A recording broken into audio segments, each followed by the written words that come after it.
रामपुर नाम के गांव में लोग बहुत हंसी खुशी रहा करते थे। उस गांव में एक बहुत गरीब परिवार रहता था। उस परिवार में मोहन, उसकी बीवी लता और उनका 8 साल का बेटा चीकू रहते थे। मोहन को पीने की बहुत बुरी आदत थी। वो सुबह शाम बस शराब पीता और जुआ खेलता रहता था। मोहन की एक छोटी सी किराने की दुकान थी।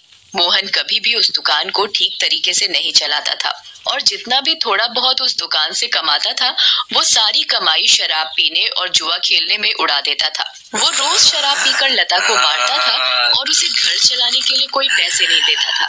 एक रात लता और चीकू भूखे बैठे थे क्योंकि घर में खाने के लिए कुछ नहीं था। वो देर तक मोहन का इंतजार करते रहे। अचानक दरवाजे पर खटखटाने की आवाज आती है। माँ, लगता है पापा आ गए। वो जरूर हमारे लिए कुछ खाने को लाए होंगे। हाँ बेटा, अब हम सब मिलकर पेट भरकर खाना खाएंगे। लता जल्दी से दरवाजा खोलने जाती है। जैसे ही वो दरवाजा खोलती है तो देखती है कि मोहन के दोस्त मोहन को पकड़कर खड़े हैं और मोहन नशे की हालत में है। अरे भैया, इतनी रात को आप लोग?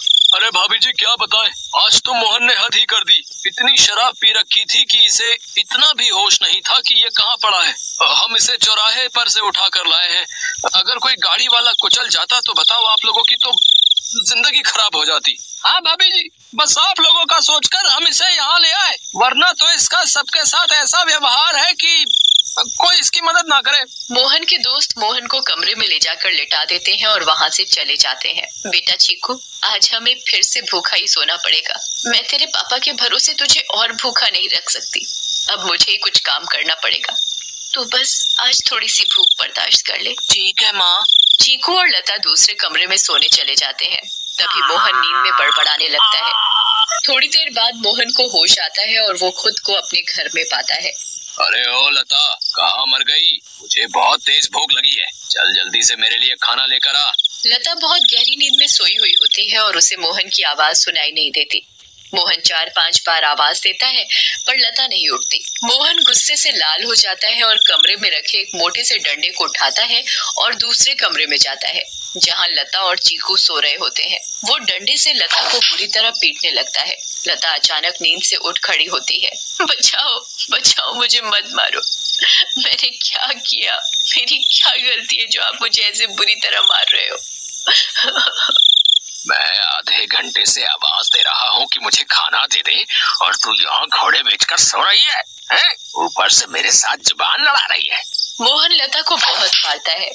आवाज सुनकर चीकू की नींद से उठ जाता है। वो अपनी माँ को बचाने की बहुत कोशिश करता है पर मोहन किसी की नहीं सुनता और लता को बहुत मारता है। अगली सुबह जब लता उठती है तो उसे बाहर कुछ शोर सुनाई देता है। वो बाहर जाकर देखती है तो लोगों की भीड़ लगी होती है। लता पास जाती है और पूछती है, क्या हुआ रजनी भाभी? अरे तुम्हें नहीं पता क्या? क्या नहीं पता, बताओ क्या हुआ? यही कि चंपा के पति को कल रात एक चुड़ैल उठाकर ले गई। क्या?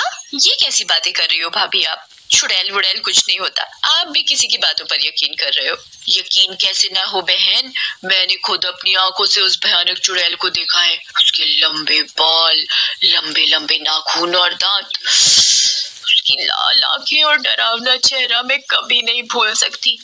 जब मैं आधी रात को पानी पीने के लिए उठी तो थोड़ी ठंडक लेने के लिए खिड़की पर खड़ी हो गई थी और तभी मैंने देखा कि एक पार्ट 2 देखने के लिए वीडियो को लाइक और चैनल को सब्सक्राइब कीजिए।